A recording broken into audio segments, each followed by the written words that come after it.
Gaming's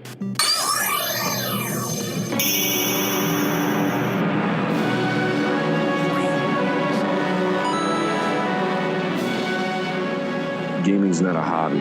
Gaming's a way of life, a drug, an addiction. And this is the extra content to keep you moving. This is your Day 2 update. Yo, welcome to another majestical episode of Day 2 Update. Tonight, E3 2018. Joining me per usual, Bo, a.k.a. Hulk and Yoda, and the fabulous, and I mean always fabulous, Rafe, a.k.a. Logan Phoenix. Gentlemen, as Microsoft would say, let's jump in. This is the Xbox E3 2018 briefing.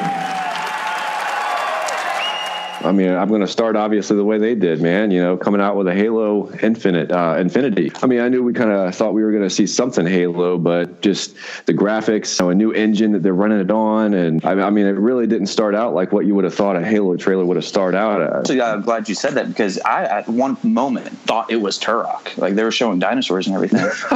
and I know Rare just re-released Turok 1 and 2 on the Xbox. I was like, is this another Turok game? I didn't care because it looks so amazing. I didn't care what the game was. I was already sold on it.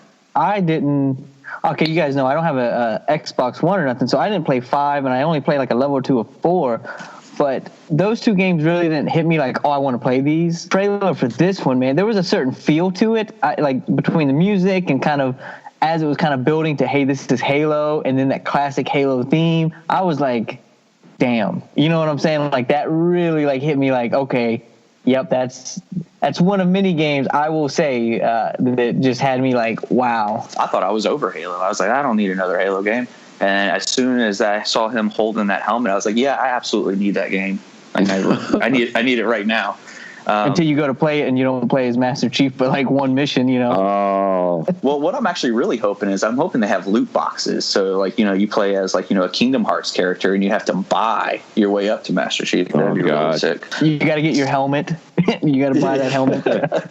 You think you're going to start out as John 117 at the beginning? Nope. You got to buy your way through the loot boxes of the Spartan armor, buddy. You're Goofy from Kingdom Hearts, like Mike was saying.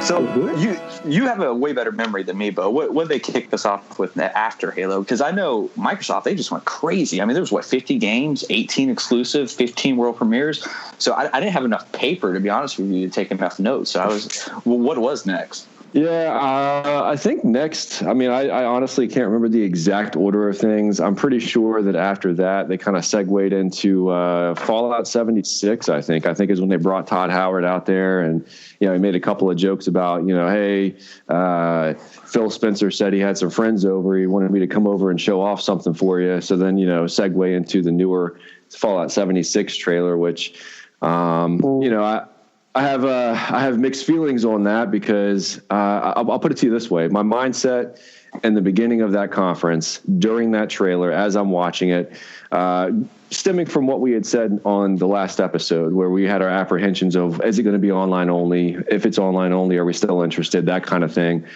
I prepared myself like, look, man, I need to get into a new Fallout. This is going to be it for me.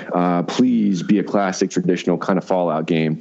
And when they showed that trailer, man, and went into a little bit more detail and different things that they did from the other trailer they had released, I was sold. I'm ready to be right there in West Virginia. I got the song stuck in my head and everything. And I'll save my feelings for ultimately that game when we talk about and discuss later the Bethesda conference. But as far as the Microsoft conference, that's where they had me right there. They just kind of started.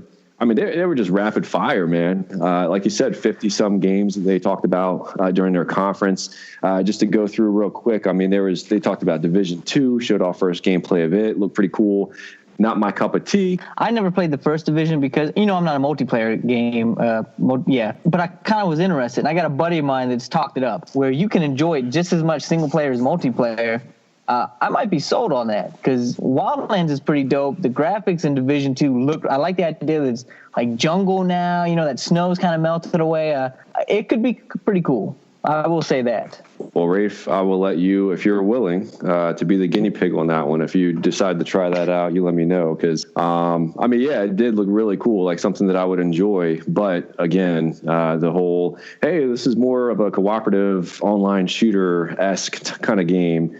That's what kind of deters me at the moment. So, hey, man, you give me some definitive stuff like you've given me recently on Ghost Recon, and I'm there. I'm willing to try it out at a good price drop. I'll throw that out there for listeners. It won't be any time right off the bat. Well, I was going to say, I understand it may be in a couple years before you play that guinea pig role, and I'm good with that because there's plenty of titles and releases coming out over the next just 6 months, really. I mean, whew. A2 update, episode 172. Rafe talks about Division 2.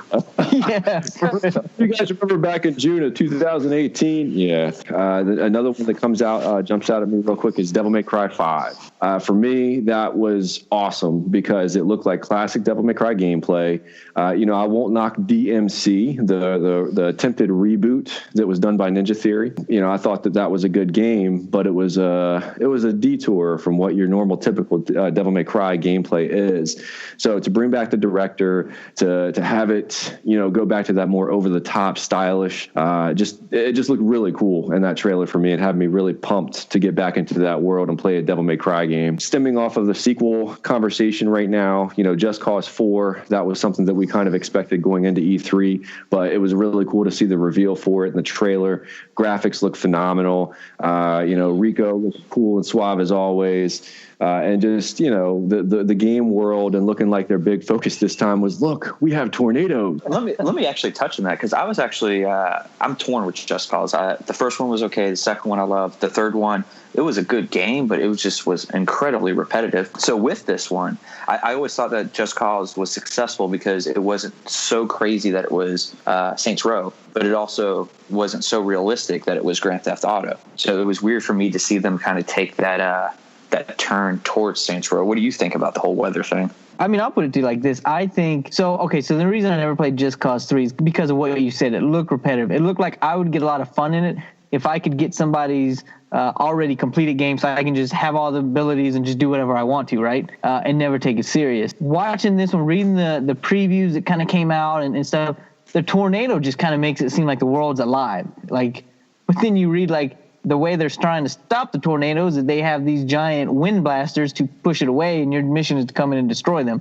So it's definitely going to be over the top. But with the new engine, the new gameplay they kind of talked about putting in there, I think it could be kind of cool. I really do. Now, am I going to buy day one? Probably not, but that's just classic Rafe. But the biggest thing is I didn't read anything to kind of your point that stressed, okay, here's the mission structure. Here's how it's going to be to make it any different. You're not going to have to build a chaos meter to get the next storyline unlocked. So I think everything could look good, but it could be one of those games where you get to start playing it and you're like, all right, hour 5 is just like hour 1 over and over again. I was born to fight wars that no army could win. There was no fear, no failure. But the rules have changed. The enemy changed. And no one was ready for it. The Black Hand. They are the world's most powerful private army. But even they should fear what they've created. This isn't a war, Rico. This is survival. List that Microsoft hit us with. Forza Horizon 4 is what I got next that I want to say something on. Yes. I got to tell you guys, if you want to call me a poser, you want to call me a bandwagon jumper, I'm there. I will own those titles because I have not played a single Forza Horizon game. I've played Motorsports, and I've also played the Fast and Furious little demo, if you want to call it that, they came out with a couple years ago. But I really wanted to play Horizon 3, and I just never got around to it. And I said to myself, you know what? When they come out with Horizon 4, I'm getting it. I'm playing this. And when they showed off Horizon 4 and just the amazing things that they were talking about with the differences of what the different seasons of the year and how they affect the gameplay. I mean, one thing that everybody keeps going back to is, hey, man, in the summertime, there's a lake out here. You can't obviously drive through over on the lake. guess what? Wintertime, the lake freezes over. Boom. Grants you access to totally new areas that you previously couldn't access. That is really cool to me. And just the graphics look phenomenal, running in 4K on the X. You can't go wrong with Playground Games. I mean, they're a great developer, and that's one reason why Microsoft decided, we want to have these guys dedicated to us. I don't know if you guys had anything you wanted to add on Forza Horizon 4. But I did actually love Forza Horizon 3. The graphics were amazing. I was real into it, especially around the Xbox One X when they had the 4K HDR update. I mean, that game's just crazy. I mean, you could drive the Regatta in it. You could drive the Warthog in it. You got this Hot Wheels island. So I'm hoping, and this is what I was thinking, for Horizon 4, since they're all about the elements in the update, they should have a Just Cause DLC for it. And then that way we can have the tornadoes and Horizon as well. And then, it's all island theme. Boom. This writes itself, man. $20 DLC. Let's do it. Definitely. That'd be cool. And one final thing I just want to add on Forza Horizon 4, and all I'm going to say is Game Pass.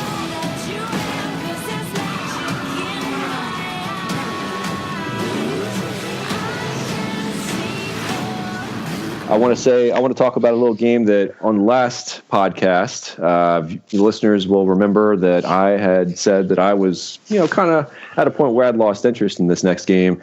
But for the first time in all of the entirety of any kind of news related to this game, I am now excited. This trailer they showed off at this press conference had me excited for it, and that game is Crackdown 3. CD3.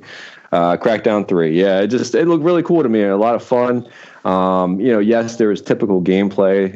It looked like from the other games, the orb collecting, just the over-the-top crazy action. And I'm sorry, man, it just looked funny and it looked fun. And I'm there. I'm willing to try it out and give it a shot.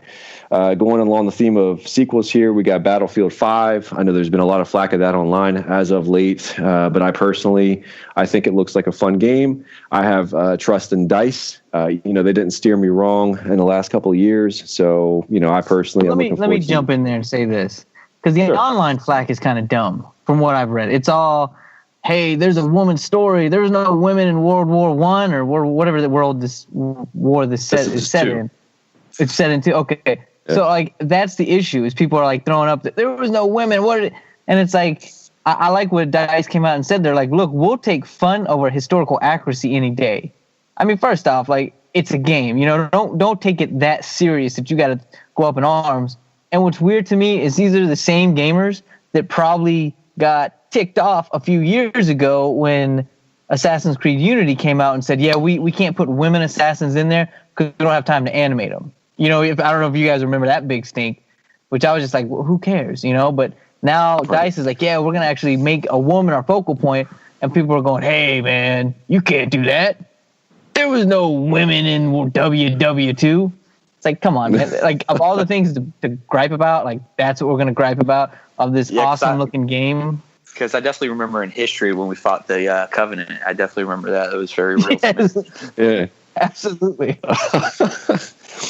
For those of you out there, I'll put this out there if you didn't know or haven't followed up yet with all the news in the conference. They did debut a new snow map for PUBG, PlayerUnknown Battlegrounds. For those of you that are into that and enjoy that, you got a new snow map to look forward to coming out soon. We also, next on the list, we got Metro Exodus, which was a game that Microsoft debuted last year at E3. And then this year, they kind of pulled the cover back a little bit more, showed some gameplay, a nice cinematic trailer of it. And I cannot wait for Exodus when it finally does drop. So you guys more or less hype for that game this year after last year? I personally will say I am just as excited as I was last year. For me, all it needs to say is it's a Metro game, and I'm there because I loved Metro 2033 and Metro Last Light that much. So I'm pretty much on par with where I was last year. Kingdom Hearts 3. I know this is going to be a fun one for at least one of you guys to talk about because we've had prior discussions to the recording here about this, but Kingdom Hearts 3. So Microsoft, yes, they debuted a trailer in a brand new world. It was Frozen. Let it go. So for those of you out there, no knocks on Frozen. That's the world they decided to debut at the Xbox press conference, and it was one that was expected to be in the game. Not necessarily the one that I was really wanting to see when I was looking for something new to be announced. The press conference. I actually have a theory on why they chose Frozen. So Microsoft is showing 50 games, and they're just throwing like heat after heat after heat, and they're like, "Oh, we got to cool this place down. We're going to activate the building." Get Elsa in here, Elsa. Yeah. So Kingdom Hearts is very weird to me because they showed it 3 times. They showed it like at every press conference. I even want to say they even went to other people's press conferences, like just like here's Kingdom Hearts 3. But it was just very weird. Hey, Bethesda, can you show this off? Yeah. Hey man, hey Bethesda, you don't have nothing else to show? No, I'm just playing. Sorry. Hey Bethesda, can you add online to this game for us? Yeah. Elder Scrolls 6 set in Arendelle. Yeah. You thought the misty mountains of Skyrim were all there was to be dragons to be seen? No, you haven't seen nothing yet, Elsa. It's cold. Guess he's too used to the beach. Hey, Islander, what can I say? Huh? Look, even the sea's turning to ice. Wow.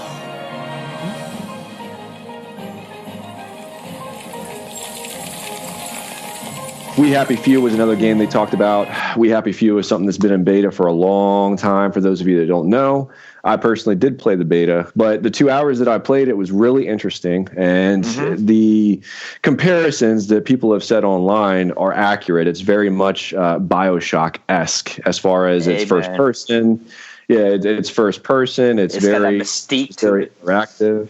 Exactly. It's it's set in a game world that's very mysterious and kind of it kind of draws you in real well. And you're kind of like, what's going on here? You know, what happened to put them at this point where they need to take these pills called joy? They call the pills joy in the game.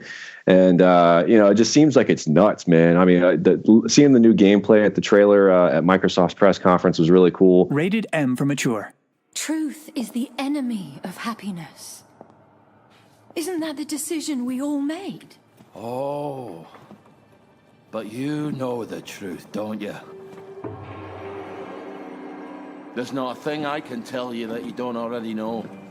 Is there? Have you had your joy, Ollie? People in town are getting a tad bit skinny. I think they're starving to death. And they're painting the streets in fucking rainbows. Have you not noticed? Oh, Ollie. Why are you all wearing those ridiculous new masks? You should get one. They shape your face into a smile. And when you smile, you can't help being happy. We have to tell people.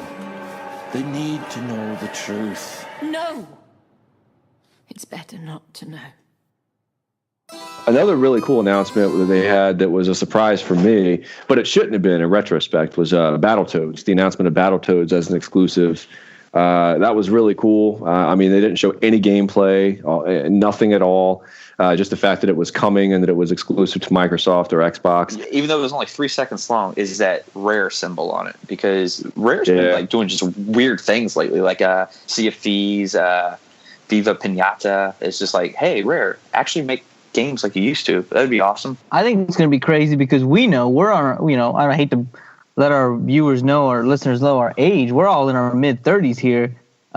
We know what Battletoads was back in the day, man. You got on that little jet ski thing, and that was all you were going to see. So I can't wait to hear, like, the younger guys, like, I can't wait to play with Battletoads. It's going to be so fun.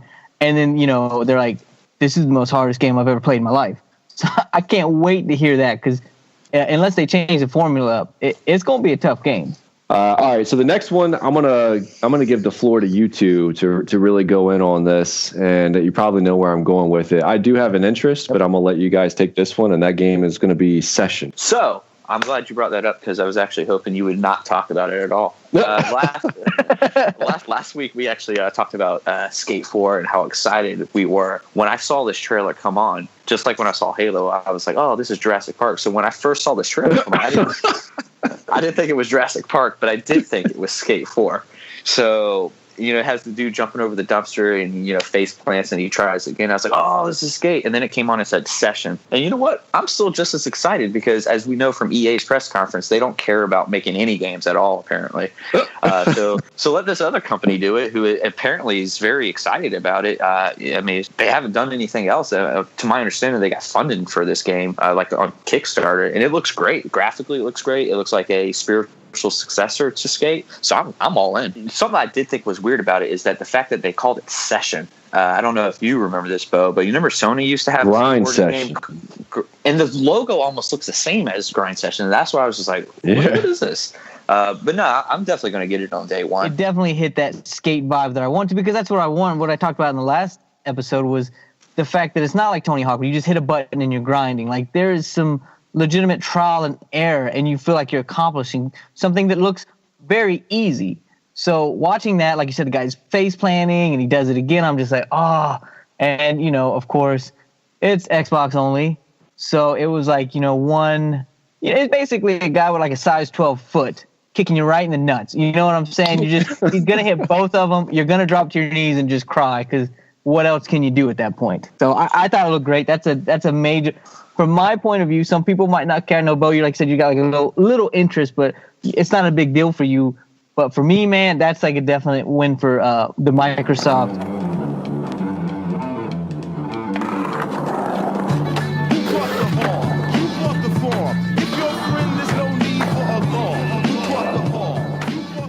Something else that did surprise me that I don't know if you were planning on mentioning was, what was it, Sekiro? Shadows Die Twice? Oh, yeah, man. I definitely plan on mentioning that. So for me, that I had the same reaction as I did with Skate 4, which ended up being Session. When I first saw this game, I was like, oh, Tenshu's coming back. This is amazing. And I was freaking out. And it wasn't Tenshu. It was this other game made by the guys who do Dark Souls. Oh, man, I was super stoked, man. I was right there with you, man. I mean, it definitely looked like it was Tenchu or Tenchu-esque. You got the setting, the time period. You got the little grappling hook that launches you up to the rooftop. And it just looked really fun. It looked really good. And I'm right there with you. I'm down to play it. I'm excited for it. And it's from Software. You know, they're known for good quality games. Bloodborne, Dark Souls franchise. I'm very curious to see if it also carries their level of difficulty or challenge. But that difficulty, that could probably sway me away. I'll be honest. All right. Well, my next game that I got on here that Microsoft debuted is, if you've ever wondered or if there is ever going to be a cross-platform Zelda, here we are. We have a classic Zelda that's coming to the Xbox. Oh, no, I'm sorry. It's actually called Tunic. And Tunic... for those of you that did not see the reveal trailer for it, you are wearing a green tunic. You are cutting grass. You are fighting dungeons. It's all done from a top-down isometric perspective as well. A lot of the old school Zelda games. I am not against that at all. That's pretty cool. There's been 1,000 games before it to have, kind of used that same similar gameplay style in their games, but just the fact that it just cracked me up because it's called Tunic, which Link wears a tunic. The guy's wearing a green tunic, and he's like every little thing that you could think of. It was just kind of funny to me. I don't know what you guys thought about that or not. I mean, it piqued my interest, but was it something that I saw that and I was just like, this is it, man. Microsoft won it. I don't need to watch the rest of the E3. I'm pre-ordering it. Like, it's over. But I mean, it's interesting. I might, get it. I'm sure at some point it'll be games with gold. Speaking of games of gold, another game that was announced, well, it was already announced prior to this, but they had a new trailer for it, was Ori and the Will of the Wisps. I personally have never played Ori and the Blind Forest. I've always wanted to, always thought it looked like a beautiful game. And watching this trailer, knowing that there's a second one coming out soon, it's definitely got me interested in like, hey, man, I kind of want to play this first one. I actually was on the Xbox store the other night looking to see if there was a discounted version of it to see if it was on sale or not. But Mike, I know that you're going to have some words to say about this. The Awesome Adventures of Captain Spirit. Man, what a game. What a game. What a time to be alive. So this is what Don't Nod. They did Life is Strange 1 and 2, right? Well, Don't Nod did the first Life is Strange. There was a different development team that did the second one. To me, it's just some way they do their games, man. It just like draws you in, kind of like Pixar used to. It's just like everything Pixar I'm going to go see from Toy Story on. So as soon as I saw this game, I was like, man, this is going to be awesome. And I can already like say, hey, man, I need a thing of Kleenexes by me, man, because I'm probably going to cry during this game. But yeah, I'm cool. Really I'm glad you went with you were going to cry. I didn't know where you're going with the Kleenex box there. Well, I just want to iterate this one key 4-lettered word in regards to this game, and that is free. That is correct. This game will be free upon its release. So I thought that was pretty awesome too. This game looked very legit. Game that affects one of the Life is Strange games. It is. Yes. It ties into Life is Strange season 2. I think they said, which is very interesting to me because the game's already out. Like, why would you want a game to affect a past game? I don't really get that, but maybe you could have some insight on that. If I understood it correctly, and I could be wrong, but if I understood it correctly, so Life is Strange came out. That was the original. And then they came out with last year Before the Storm, which was actually a prequel to Life is Strange, the original game. There is a Life is Strange 2 or Season 2 in development, which takes place after Life is Strange 1. So if you followed me, that's how they could tie in this game is with Season 2, which is yet to release. So you probably do something.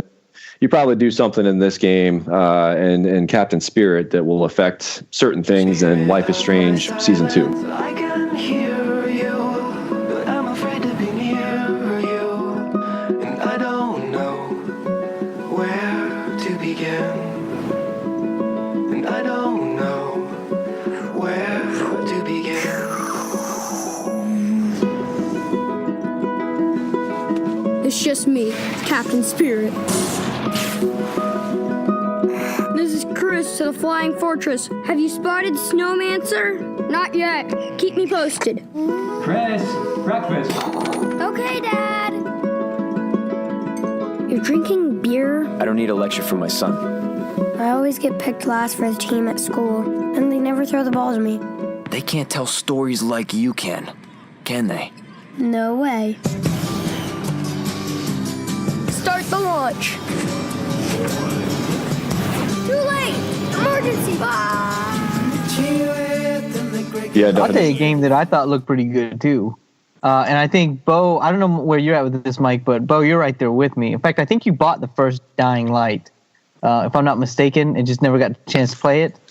I actually came close to buying it and never bought it. And it's one of those games that when you look at where it released and what the kind of word on the street was, reviews were, it was, kind of like that top average, like not great, like a 7 out of 10 type deal.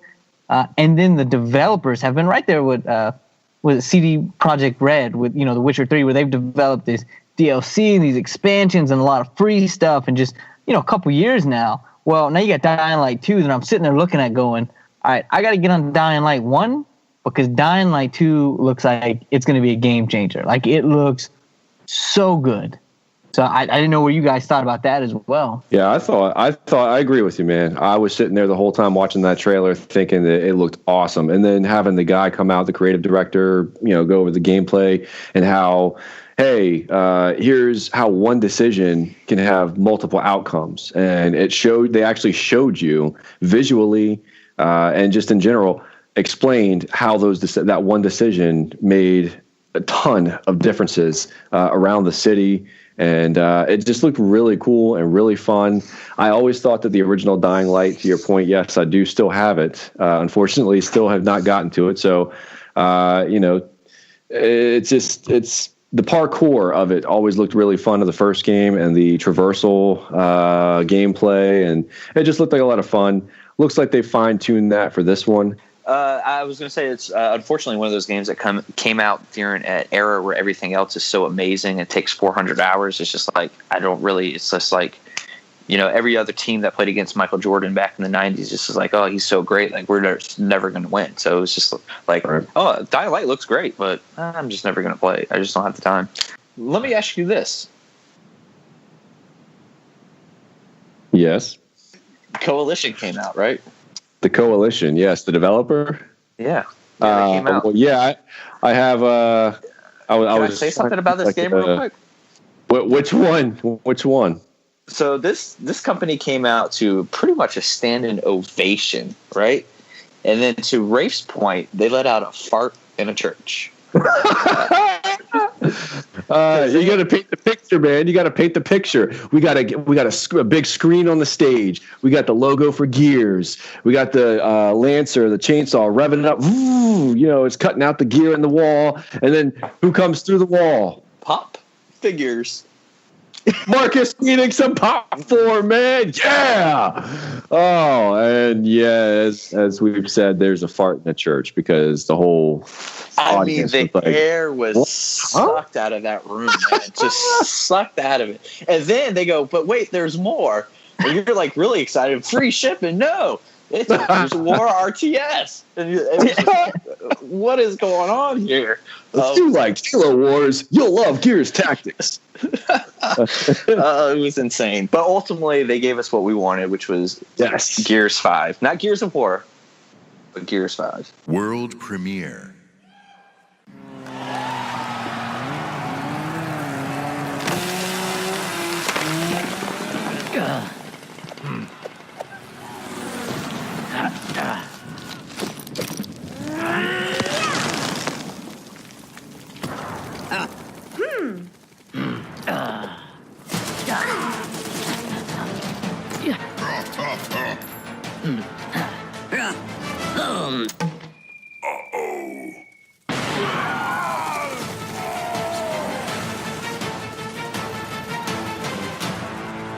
Today we're announcing Gears Pop, a collaboration with our friends at Funko to bring a unique mobile spin to the world of Gears. And mobile is not the only new place we're going. I'm excited to also announce a true Gears of War PC experience in a completely different genre, Gears Tactics. You create a whole new squad 12 years before Gears of War 1 as they hunt a locust monster maker responsible for destroying whole cities. But it's not just about going to new places. It's also about having new experiences. And the amazing team at the Coalition is working hard to bring you our most ambitious Gears of War title yet, Gears 5.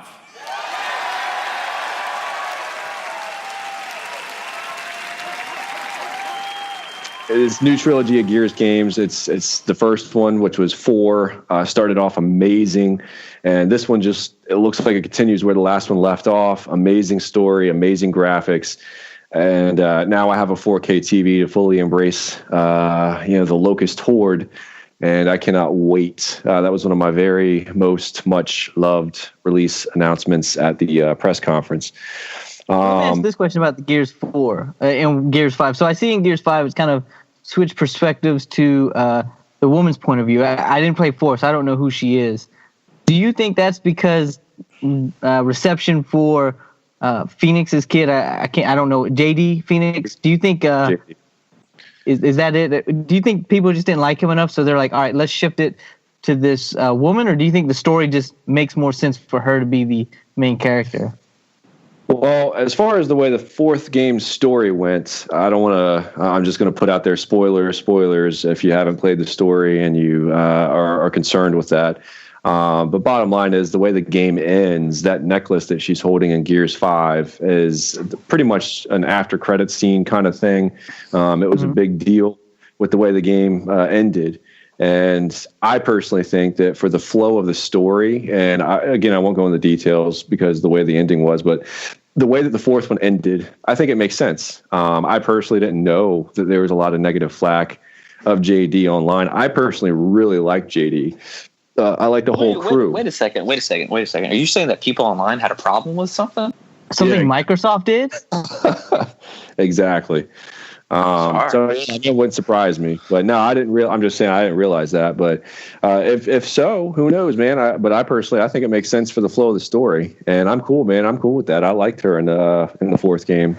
But you're not I'll tell you right now, man. I thought the Gears trailer was again just like Sessions. Is one of those games that just hit me right in the nuts. Like, oh damn, that just. Like Gears 4 came and I was like, I mean, that's cool. I miss it. I like that. That's one of the core Microsoft franchises I like, but it wasn't enough to make me go, I want an Xbox One now. Yeah, Gears 5, man. I don't know what it was about that trailer, but I was like, ooh, damn. Ooh, child, that looks good. Yeah, it definitely does. It definitely does look good. My only concern is that women didn't fight in that war, but other than that, it looked great. Oh, very true. Yeah.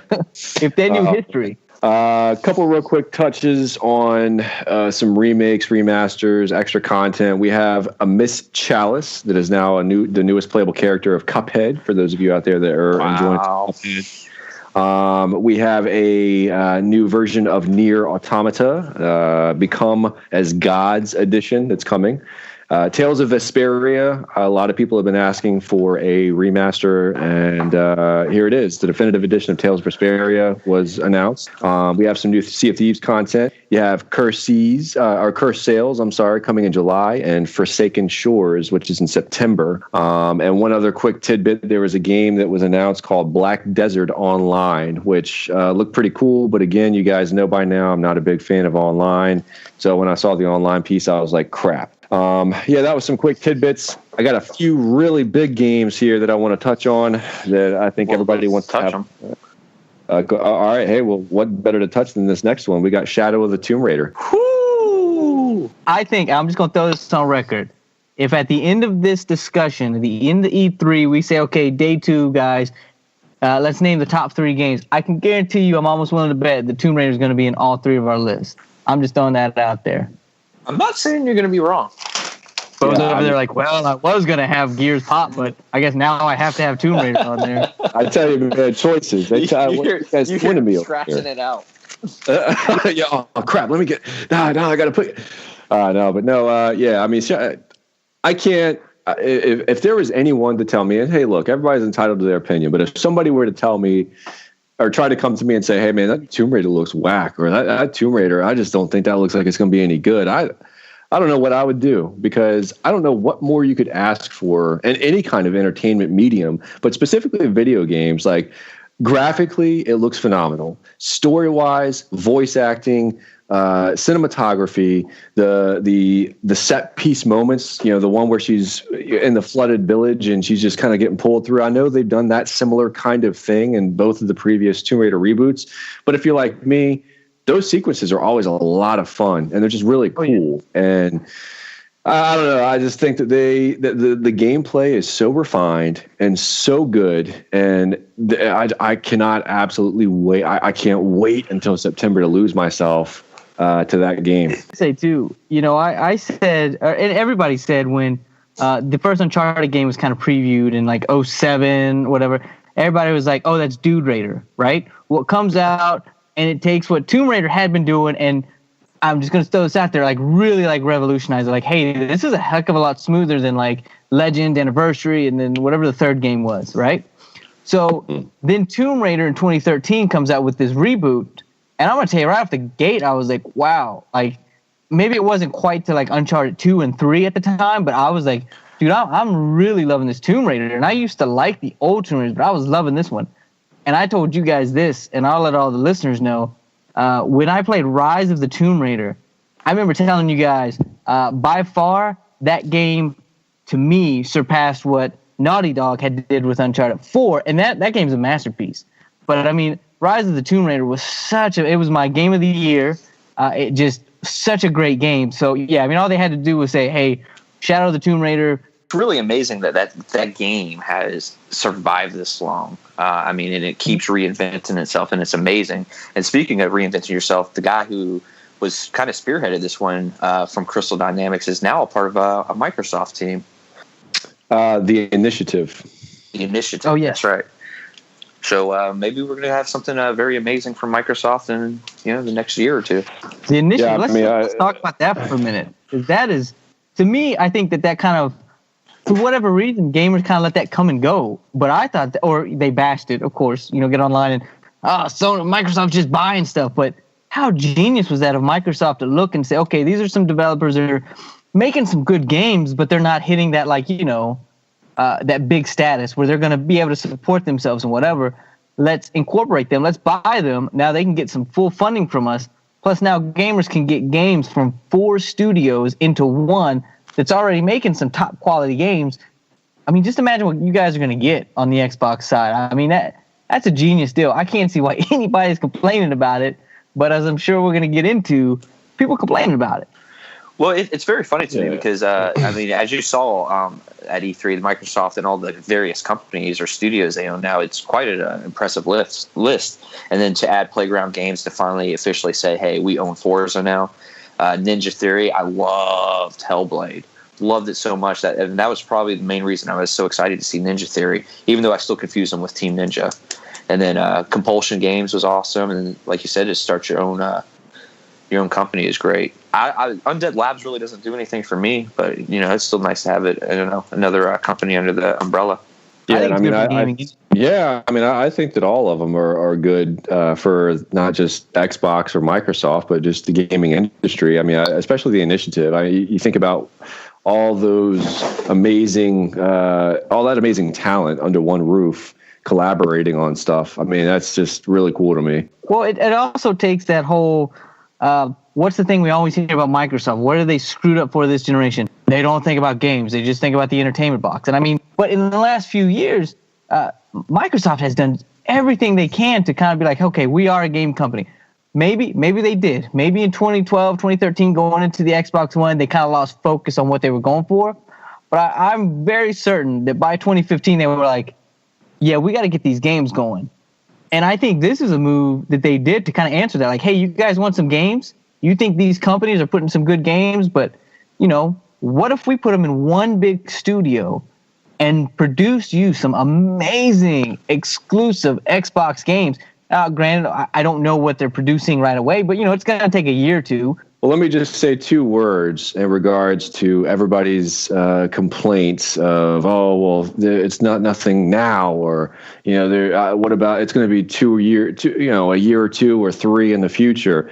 Speaking of the future, I just want to say 2 words, and that's codenamed Scarlet. Wow. It's crazy to me to think that we're already upon a new console generation.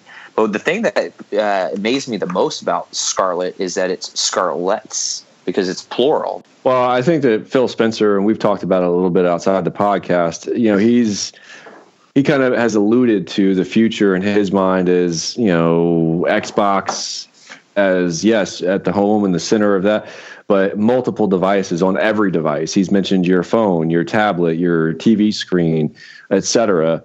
He sees games in the future accessible everywhere. There was recently online Ubisoft CEO Yves Guillemot saying that he doesn't believe that after this next generation, he thinks that this next generation is the last generation of, a physical piece of hardware, of expensive hardware that gamers have to buy every 7-8 years. After that, he foresees it being pure streaming. And Phil Spencer was quick to put out there when he was asked about it. I was like, no, I mean, I personally disagree with that. I think there's always going to be a place and a space for a physical hardware. I don't foresee us forgoing that anytime soon. So I don't know. It's all speculation at this point. We will see for sure. I have one final game I want to leave you guys with from the Microsoft press conference, and it was the one that they left us with, which is Cyberpunk 2077. Man, live am I excited. And to be honest with you, that trailer, got me going, but I didn't get excited about that until afterwards when they were actually talking with them about the game. And then I was just like, man, this game sounds amazing. I'm all in. Yeah, I'm right there with you, man. I was the same way. It's one thing to be, hey, it's done by CD Projekt Red, who did The Witcher, and I loved Witcher 3, just absolutely loved it. I'm there, It's one of those few games that if a developer is making it, I'm sold on it per the developer's name. But when I was watching the trailer, I was like, man, this looks really cool. And to your point, it was the same for me. I was watching and listening and reading articles about it afterwards and of actual gameplay demonstrations. CD Projekt Red did behind closed doors demonstrations of it, so nobody's really seen it outside of the press that was there. But they talked about it.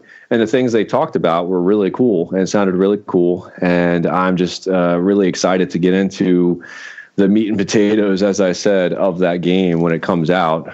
For those listeners out there that don't know, you start out, you could choose a male or female protagonist. You have all kind of different skill sets you can choose from. It is the big reveal was it is a first-person RPG. Everybody assumed that since it was CD Projekt Red and The Witcher was third person, that this was going to be third person. But so everybody's clear and aware this is a first-person RPG. Not sure if it's set up like Fallout or Elder Scrolls where you can switch back and forth, but it definitely at the very least is first person. In 2077, they voted my city the worst place to live in America. Main issues, sky-high rate of violence, and more people living below the poverty line than anywhere else.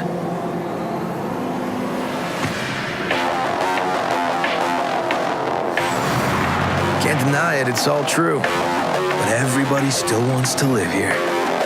This city's always got a promise for you. Might be a lie, an illusion, but it's there, just around the corner, and it keeps you going.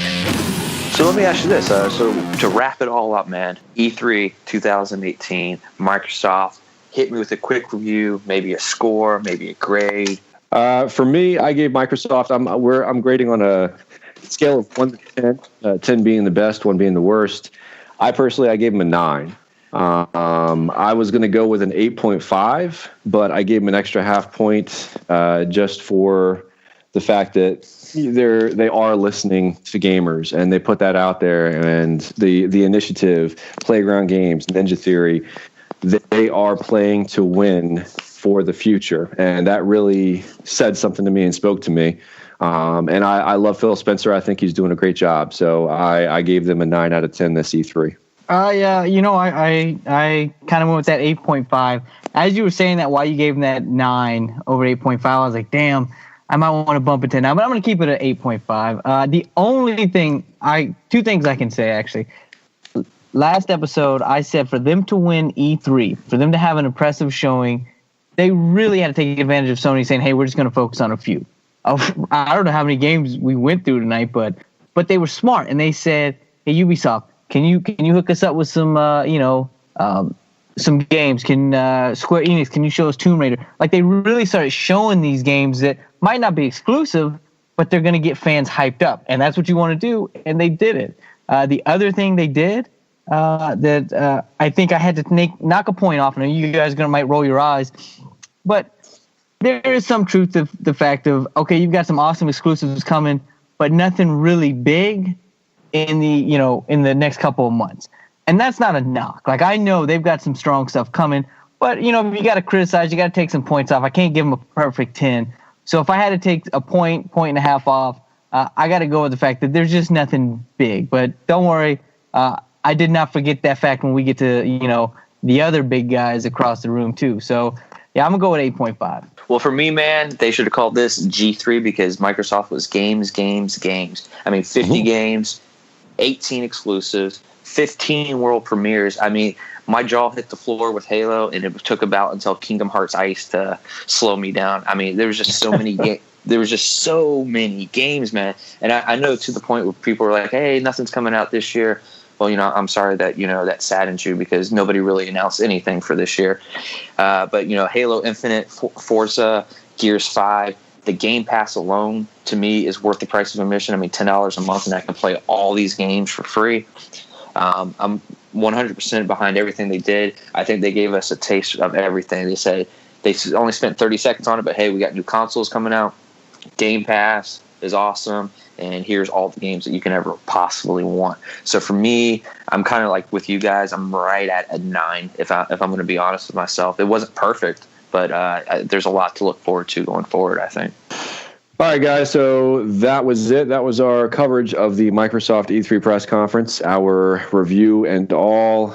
We hope you guys enjoyed it, and we will be back very soon with our next episode, which will be all things Sony. Until then, your Day 2 update will continue to download. See you then. Peace. See you.